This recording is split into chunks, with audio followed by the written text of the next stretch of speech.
पांच अभियुक्त बंधा होती मिली पिस्तल अभियुक्तर आखिरे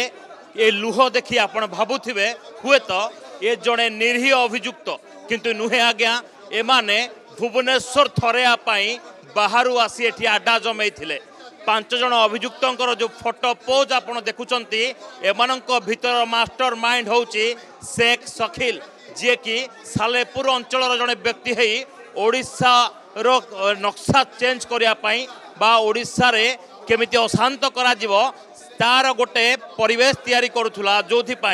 मध्य प्रदेश एवं यूपी रु तार सांग मानकु डाकिथिला आपण देखुछंती ए जो अपराधी माने रहिछंती एमानंक पाखरु सब कौन कौन मिली ये होची सेही बंदूक जो बंदूक को जबत करा जायछि ये होची सिंगल शॉट ये होची पिस्तल और पिस्तल सहित गोटे रिवॉल्वर भी रही जार दाम पाखापाखि मार्केट रे 50,000 रु 90,000 टंका पर्यंत बिक्री होतला ता सहित अफुटा गुड़ी 18 राउंड जबत करा जायछि एमाने केउ प्रकार अपराध घटे थांते भुवनेश्वर को केमिति अशांत करि थांते केउ जगह पाई कि सुपारी जाइथिला कहा पाई कि सुपारी जाइथिला एमाने काहे कि आसीथिले एवं ए पांच अभियुक्त जटणी अंचल एक जगार रही भुवनेश्वर को नचौथिले जो समय रे स्पेशल स्क्वाड पाखरे गोटे बड़ खबर आसिला जो अभियुक्त माने अंटारे बंधुक खोसी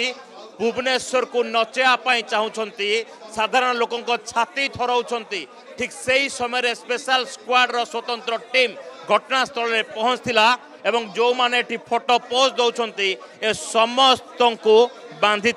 तेबे अभियुक्त माने बंधा हेबा परे एमानंक लंबा कहानी एवं धीरे धीरे पदा को आसी एमानंक अपराध तालिका बेस लंबा एमाने यूपी बिहार ता सहित मध्य प्रदेश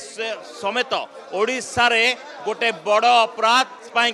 गोटे लंबा मसुदा तैयारी करुले तेबे अपराधी मानकर पुराना रेकर्ड को लेकिन छानबीन चली एमाने केबेठु भुवनेश्वर रे थिले एवं आगकू एमानकर मास्टर प्लान कौन थिला एवं केमिति भुवनेश्वर को अशांत करिया पई एमाने गोटे बड़ योजना करथिले ताकू नेकी खोलताड़ करा जाउछि तेबे एमानकर पुराना रेकर्ड को नेकी पुलिस छानबीन चलाइथिबा बेले एमानकू रिमांड रे आनिकी अधिक घांटिले आहुरी नुआ नुआ तथ्य सामना को आसी पारे। कैमरामैन समीर महाराणा सौभाग्य परिडा कनक न्यूज।